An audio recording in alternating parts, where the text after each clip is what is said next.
નમસ્કાર દર્શક મિત્રો, હું હર્ષુ પરમાર સહયોગ દ્વારા પ્રસ્તુત ન્યૂઝ 20 ગુજરાતીમાં આપ સૌ દર્શક મિત્રોનું હાર્દિક સ્વાગત કરું છું। જોઈએ આજના મુખ્ય સમાચારો। આગામી સમયમાં આયોજિત થનાર 16મી એશિયાઈ સિંહ વસ્તી ગણતરી 2025 સંદર્ભે વન વિભાગ દ્વારા જાણકારી આપવામાં આવી।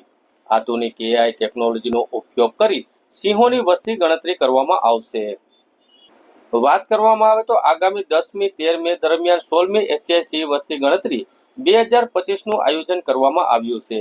આ અંગે આજે વન વિભાગ દ્વારા અધિકૃત માહિતી આપવામાં આવી હતી અને વન્ય પ્રાણી વર્તુળના મુખ્ય વન સંરક્ષણ સીસીએફની શ્રીરામ રતનલાલાએ માહિતી આપી હતી કે આ વખતની વસ્તી ગણતરી અંદાજે 35,000 ચોરસ કિલોમીટર વિસ્તૃત વિસ્તારમાં હાથ ધરવામાં આવશે, જેમાં ગુજરાતના 11 જિલ્લામાં કુલ 58 તાલુકાનો સમાવેશ થાય છે। આ ખાસ અભિયાનમાં વન વિભાગ ઉપરાંત વિવિધ એનજીઓ, સ્વયંસેવકો, ટેકનિકલના સહયોગથી સહિત કુલ 3,000 થી વધુ વ્યક્તિઓની ટીમ જોડાશે। આ વર્ષે સિંહ ગણતરીમાં artificial intelligence, AI, drone, digital data entry અને જીઓ ટ્રેનિંગ જેવી આધુનિક ટેકનોલોજીનો ઉપયોગ કરવામાં આવશે, જેથી વધુ સચોટ અને વૈજ્ઞાનિક આધારિત માહિતી આપણને મળી રહેશે। રામ રતન લાલાએ વધુમાં જણાવ્યું હતું કે કોરોના કાળમાં વસ્તી ગણતરી વન વિભાગ દ્વારા મર્યાદિત સંસાધનો સાથે પૂર્ણ કરવામાં આવી હતી। આ વર્ષે એનજીઓ સહિતના તમામ સાથીઓના સહયોગથી વધુ વ્યાપક અને ટેકનોલોજીક રીતે સજ્જ સિંહની ગણતરી થઈ શકશે। દર પૂનમે અમે અમારા મેનેજમેન્ટ માટે અમારી પ્રેક્ટિસિસ સારી થાય એના માટે અમે દર પૂનમે ગણતરી જેમાં દર આ ગણતરી જે હોય છે સંગઠન 5 વર્ષમાં આવે છે। 5 વર્ષ પછી જે 2025માં આ ગણતરી મહિનો પૂરી થશે, આગામી જે 2030માં થશે ત્યાં સુધી અમે દરેક પૂનમ જે આવે છે પૂનમ પર અમે ગણતરી કરીએ છીએ। આ મારો મેનેજમેન્ટલ એસ્પેક્ટ છે। હા, એનાથી આપણું હંમેશા ધ્યાન રહે છે। પણ સંપૂર્ણ ધ્યાન રાખવામાં આવ્યું છે। એના માટે 5 પ્રકારના ફોર્મ્સ બનાવવામાં આવ્યા છે, સ્ટાર્ટિંગ ફ્રોમ જે નાના ઇન્ટરપ્રેટર છે આપણા બીટર લેવલથી ફોરેસ્ટ્રી લેવલથી જે ઓપરેટર છે એ ફોર્મમાં તમામ પ્રકારની માહિતી ભરશે। એ માહિતી ધીમે ધીમે સભ્યો પર સંચિત થશે, સભ્યોથી દૂર પર જશે, દૂરથી જૂર પર જશે અને એ તમામ માહિતી જ્યારે ભેગી થશે તો એ માહિતી પરથી અમને ખબર પડી જાય છે કે આ સિંહ બીજી ગણતરી નહીં થતી નથી। ટેકિંગ ઓફ ડાયરેક્શન, એની દિશા, એનો સમય, કઈ દિશામાં ગયો છે, કઈ દિશામાં પાછું આગળ ટીમને આ યુનિટથી બીજે ગયો તો એ લોકો જોયો હશે આ ટાઈમ આ ગ્રુપનો સંકલન શું છે, દર કેટલા મારા કેટલા એનાથી અમે એ ડુપ્લિકેશન અવોઇડ કરી શકીએ। કેટલી ઉંમર સુધીના કામ હોય છે? 1 થી 2 વર્ષ, 0 થી કાઉન્ટિંગ બધાને થશે, ગણતરીમાં લેવામાં આવે છે સર? બિલકુલ, જે પણ અમારા અમને ડાયરેક્ટ કાઉન્ટમાં આવશે એ બધા આવશે।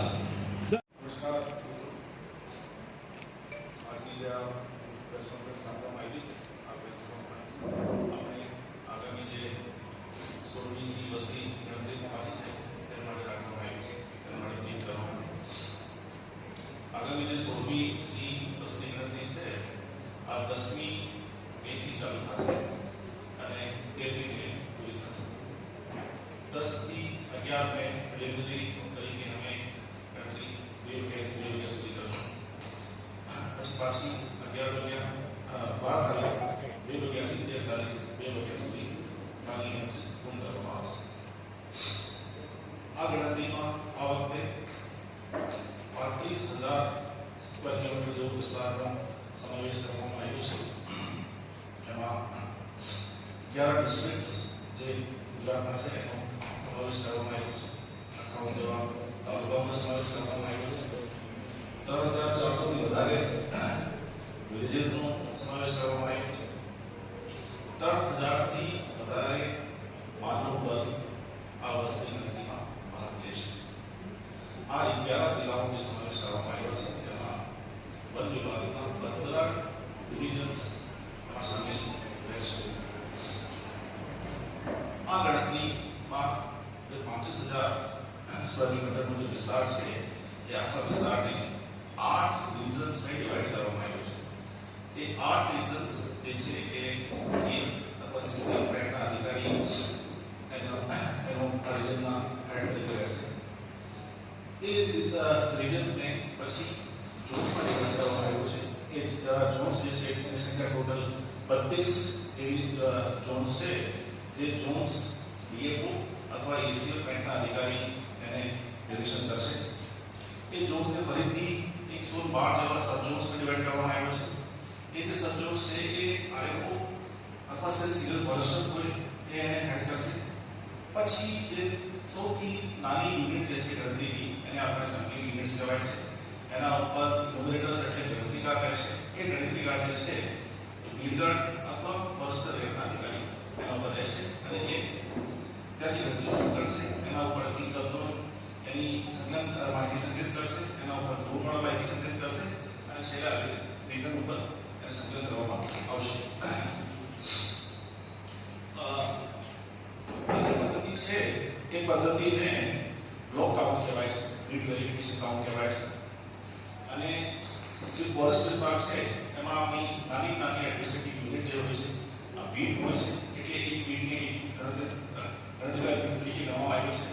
જ્યારે આપણે રેવન્યુ વિસ્તારમાં જશું, વિલેજીસની વાત કરીએ આપણે, તો વિલેજીસમાં 3 થી 10 વિલેજીસનો એક યુનિટ બનાવવામાં આવ્યો છે. એ યુનિટને એક ઇનોવેટિવ યુનિટ, એસેમ્બલી યુનિટ તરીકે ગણવામાં આવશે.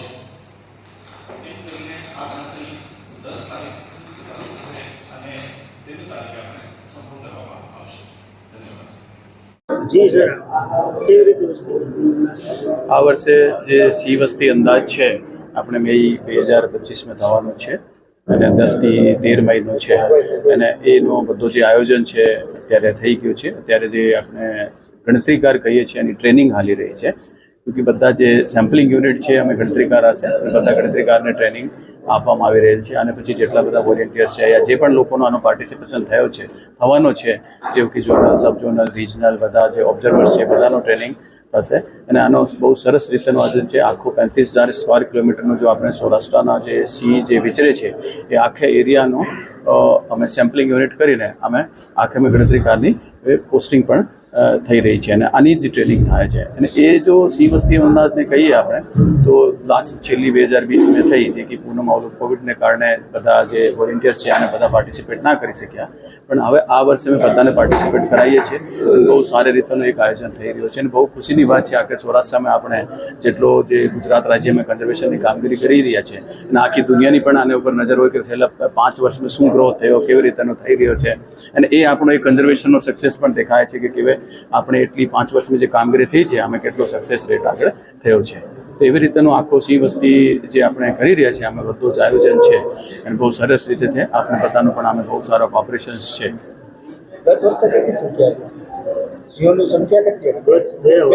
2020 આપણે જ્યારે કરી હતી એ 674 સીઓ હતા અને એ આપણે બધાને રિપોર્ટ વગેરે ખબર છે, ઇન્ટરનેટ પણ ઉપલબ્ધ છે, સાયન્ટિફિક ડોક્યુમેન્ટેડ પણ છે. આમાંથી અત્યારે અંદાજે કેટલા આવશે? અત્યારે જે આપણે કહીએ કે જે અંદાજની એ મઈ ખબર પડશે. જ્યારે રિપોર્ટ બહાર આવશે તો આપણે બધાને સાથે શેર પણ કરવામાં આવશે તો ત્યારે જ ખબર પડશે કે કેટલા છે. એટલા માટે અમે તૈયારી કરી રહ્યા છીએ કે કેટલા આવશે. બધો તૈયારી આને માટે ચાલે છે. સ્ટાફ ટોટલ જે આપણે કહીએ કે ગણતરીકારથી લઈને ઉપર સુધીના બધાનો જે હ્યુમન રિસોર્સ અમે આ ગણતરીમાં થવાનો છે એ 3000 જેવા છે.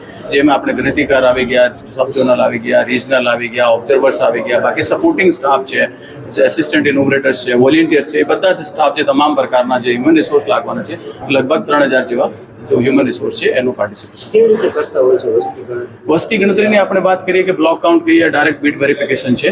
એમાં આખા એરિયાના અમે સેમ્પલિંગ યુનિટમાં ડિવાઈડ કરીએ અને સેમ્પલિંગ યુનિટ પ્રમાણે આના ઉપરમાં હોય અને આનો એરિયો ફિક્સ હોય કે કેટલા એરિયામાં કેટલા માણસ કામ કરી શકે. જેવું કે અમે કીધું કે 10 સ્ક્વેર કિલોમીટર છે તો અમે 4 લોકો છે તો એ સર્વે કરી શકે. હવે સર્વે છે એ એવી રીતે થશે કે કોલ આવી ગઈ ક્યાંથી, પવડા બોલતા હોય કે બીજા પ્રાણી બોલતા હોય, આના સગડ જોવાના છે. અને પછી જે કોઈ પણ માણસ બહારના વિસ્તારમાં કહેવું કે અમે ત્યાં જોયું તો તે એરિયાને પણ સર્વે કરવાનો છે. અને સાથે હુક કરતા હોય કેમકે 24 કલાકનો શેડ્યુલ છે પહેલો અને પછી 24 કલાક બ્રેક અને પછી ફરીથી 24 કલાકનો શેડ્યુલ છે. પાણીના પોઈન્ટ હોય, કૃત્રિમ હોય કે જે નેચરલી આર્ટિફિશિયલ અમે કરીએ છીએ એ બધા જ પોઈન્ટનો એક આખો જો એરિયા છે આને સેમ્પલિંગ કરવાનો છે અને આમાંથી બધા સર્વે કરીને આખી જે ડેટા આવશે અને પછી ફોર્મ ભરવામાં આવશે. ફોર્મમાં પહેલાં બધો જે ગ્રુપ હશે આની આખી ડિટેલ આવશે અને પછી આની લોકેશન્સ બધી જ ફોટોગ્રાફની સાથે સારી વિગત આવશે. વિગત કર્યા પછી દરેક જે પ્રાણી જોયો છે આનો દરેકનો ઇન્ડિવિજ્યુઅલ આઈડેન્ટિફિકેશન ફોર્મ હશે.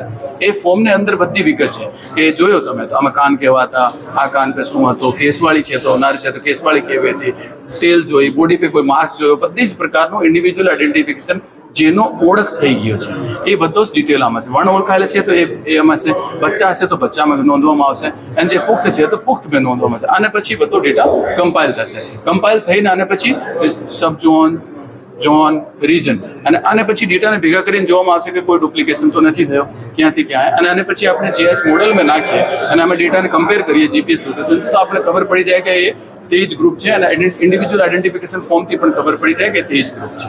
આ વખતે નવી ટેકનોલોજીની વાત છે તો આપણે બધા જ પહેલાં એવું કરીએ કે કોઈ શાહી એનિમલ છે, કેવો પ્રકારનો મુવમેન્ટ, તો કેમેરા ટ્રેપ લીધા છે. એ પણ મોશન સેન્સર બેઝડ છે, સોલર ચાર્જ કેમેરા ટ્રેપ છે. બધા બાર બેટરી પણ ચેન્જ નહીં કરવો પડે, એનો ઉપયોગ જોઈએ. અને સાથે રેડિયો કોલર જે કરેલા છે, એનો રેડિયો કોલરથી પણ ખબર પડી જાય મુવમેન્ટ કેવું છે, એનો ઉપયોગ છે. જીઆઈએસનો આખો સિસ્ટમ છે, ડેટા એનાલિસિસ બધો લેન્ડ યુઝ લેન્ડ કવરથી પણ થશે.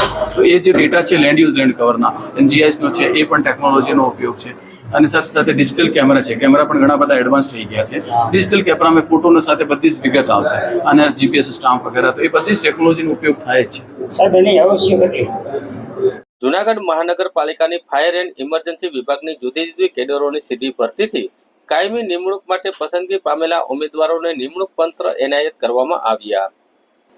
જૂનાગઢ મહાનગરપાલિકાના કમિશનર ડોક્ટર ઓમ પ્રકાશ, માન્ય મેયર ધર્મેશભાઈ પોસિયા, ડેપ્યુટી મેયર આકાશભાઈ કટારા, સ્ટેન્ડિંગ કમિટીના ચેરમેન પલ્લવીબેન ઠાકર, દંડક કલ્પેશભાઈ અજવાણીના વરદ હસ્તે મહાનગરપાલિકાના ફાયર એન્ડ ઇમરજન્સી વિભાગની જુદી જુદી કેડરોની સીધી ભરતીના ઉત્તીર્ણ થયેલા ઉમેદવારોને નિમણૂક હુકમો આપવામાં આવેલા, જેમાં 4 કેડરો, chief fire officer 1, division fire officer 3, William fire officer 2, fireman 5 એમ કુલ 11 ઉમેદવારોને નિમણૂક હુકમો એનાયત કરવામાં આવ્યા.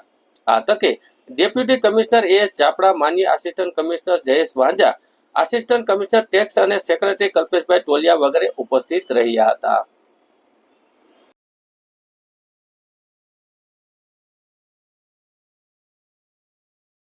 જમ્મુ કાશ્મીરમાં આવેલા પહેલગામ આતંકવાદી હુમલાના વિરોધમાં જૂનાગઢ શહેરના ઝાંસીના પૂતળા પાસે સમસ્ત હિન્દુ સમાજ અને રાષ્ટ્રીય ચેતના મંચ દ્વારા વિરોધ પ્રદર્શન કરવામાં આવ્યું.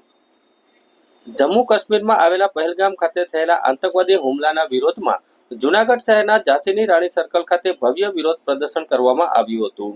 આ કાર્યક્રમનું આયોજન સમસ્ત હિન્દુ સમાજ અને રાષ્ટ્રીય ચેતના મંચ દ્વારા જૂનાગઢમાં કરવામાં આવ્યું હતું. વિરોધ દરમિયાન આતંકવાદીઓના પૂતળા દહન કરીને ઘોર નારાજગી વ્યક્ત કરવામાં આવી હતી.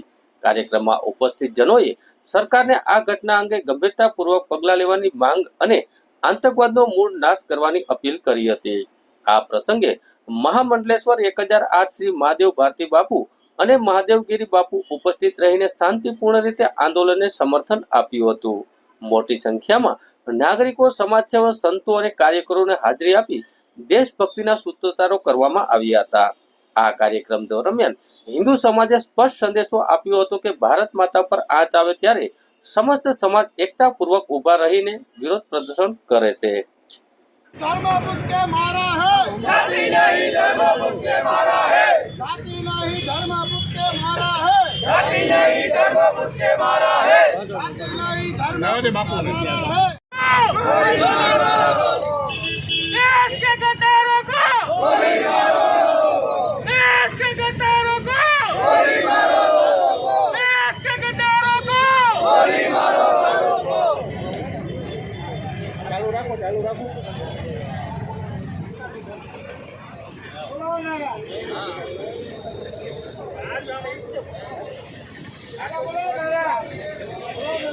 ગઈકાલે જમ્મુ કાશ્મીરના પુલવામા જે આતંકવાદી હુમલો થયો અને જે શ્રદ્ધાળુઓ ખરેખર તો ત્યાં એક પ્રકૃતિનો આનંદ લેવા ગયા હતા, એવા નિર્દોષ લોકો આતંકવાદીઓનો જ્યારે ભોગ બન્યા છે, તે સર્વપ્રથમ આપણી પરંપરા પ્રમાણે એમને એક શ્રદ્ધાંજલિ અર્પણ કરીએ છીએ.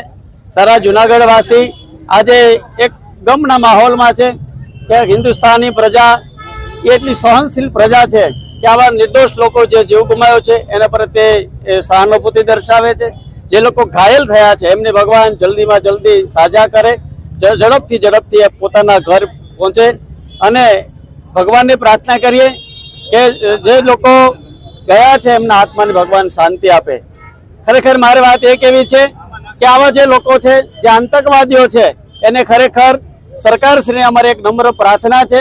માન્ય શ્રી વડાપ્રધાન નરેન્દ્ર મોદી સાહેબ અને ગૃહમંત્રી અમિત સાહેબ સાહેબ અમે નમ્ર અપીલ કરીએ છીએ કે આવા આતંકવાદીઓને સજા, મોતની સજા એ મોત જ હોય છે. આવા લોકોને ઝડપમાં પકડી અને કડકમાં કડક કાર્યવાહી નહીં પણ એમને મોતની સજા મળે અને ફાંસીની સજા મળે એવી અમારી માંગ પણ છે. અને આવા આતંકવાદીઓને હવે સહન કરી ન લેવા જોઈએ.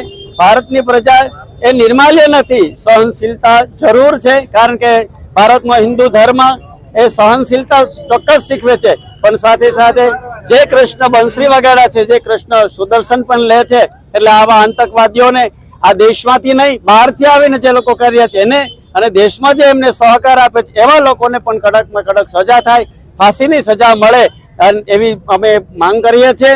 અને ભારતમાં શાંતિનું સામ્રાજ્ય ફેલાય એવી આ પ્રાર્થના સાથે જય ગિરનારી, નમો નારાયણ. માંગરોળના સીટ પોલીસ સ્ટેશન વિસ્તારના દરસારી ગામના સરકારી ખરાબાના કાચા રસ્તેથી ભારતીય બનાવટનો ઇંગ્લિશ દારૂ ભરેલું આઈસર ટ્રક પકડી પાડતી સીલ પોલીસ.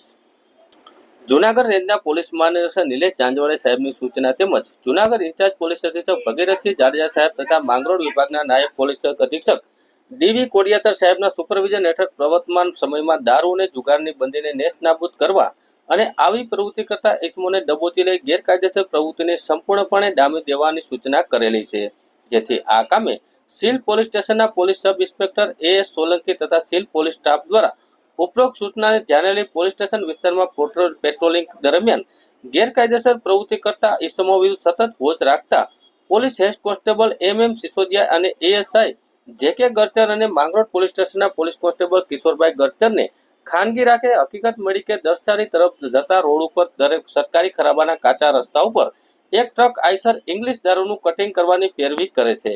જે હકીકત મળતા બાતમીવાળી જગ્યા ઉપર રેડ કરતા એક આઈસર ટ્રક ઉભેલો હાથથી, જેથી પોલીસ સ્ટાફના માણસો દ્વારા આઈસર ટ્રક પાસે જઈ આઈસર ટ્રકને કોટ કરી જતા ત્યાં બે ઇસમો હાજર હોય પોલીસને જોઈને ભાગતા તેઓને સીલ પોલીસ સ્ટેશનમાં અલગ અલગ દિશામાં તરફ દોડીને આરોપીને ફિલ્મ ઢબે પકડી પાડવામાં આવ્યા હતા.